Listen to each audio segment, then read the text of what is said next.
गांव की लड़की और शहर का लड़का। गांव की संकरी गलियों में दौड़ती, हरे भरे खेतों में खिलखिलाती वह लड़की बिल्कुल नदी की तरह थी। स्वच्छ, निर्मल और आजाद। उसकी दुनिया सीमित थी, लेकिन सपने बड़े थे। दूसरी तरफ शहर का लड़का था। आधुनिक व्यस्त जिंदगी में उलझा हुआ, लेकिन कहीं न कहीं सुकून की तलाश में। उनकी पहली मुलाकात तब हुई जब लड़का अपने दादा दादी से मिलने गांव आया। शहर की चकाचौंध से दूर उसे यहाँ की शांति बहुत अच्छी लगी। एक दिन वह गांव के कुएं के पास बैठा था, तभी लड़की अपनी सहेलियों के साथ वहां पानी भरने आई।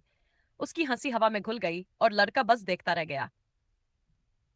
लड़की ने उसकी ओर देखा और मजाकिया अंदाज में पूछा, आप यहाँ शहर से आए हैं ना?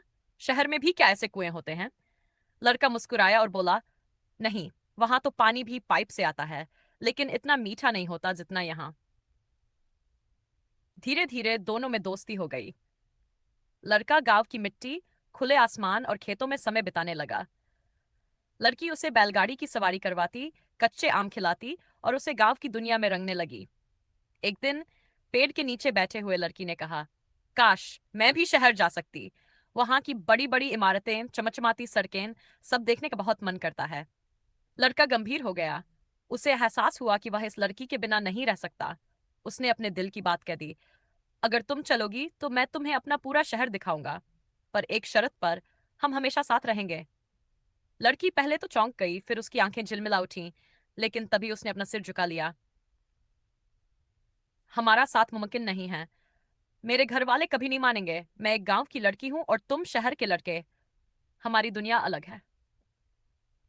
लड़के ने उसे समझाने की कोशिश की, लेकिन वह जानता था कि समाज की दीवारें इतनी आसानी से नहीं गिरती। फिर एक दिन लड़का वापस शहर लौट गया। जाते जाते उसने लड़की की ओर देखा, जो छत पर खड़ी थी। उसकी आंखों में वही चमक थी, लेकिन अब उसमें दर्द भी था। शहर लौटकर लड़का कामयाब हुआ, लेकिन गांव की वह लड़की उसकी यादों में हमेशा जिंदा रही। और लड़की, उसने भी कभी कुएं के पास खड़े किसी अजनबी से यह सवाल नहीं पूछा, शहर में भी क्या ऐसे कुएं होते हैं? क्योंकि उसे जवाब पहले ही मिल चुका था। कुछ मोहब्बतें कच्चे आम की तरह होती हैं, खट्टी मीठी लेकिन अधूरी। अगर आपको ऐसी कहानियां पसंद आती हैं तो हमारे चैनल को सब्सक्राइब करें, लाइक और शेयर जरूर करें।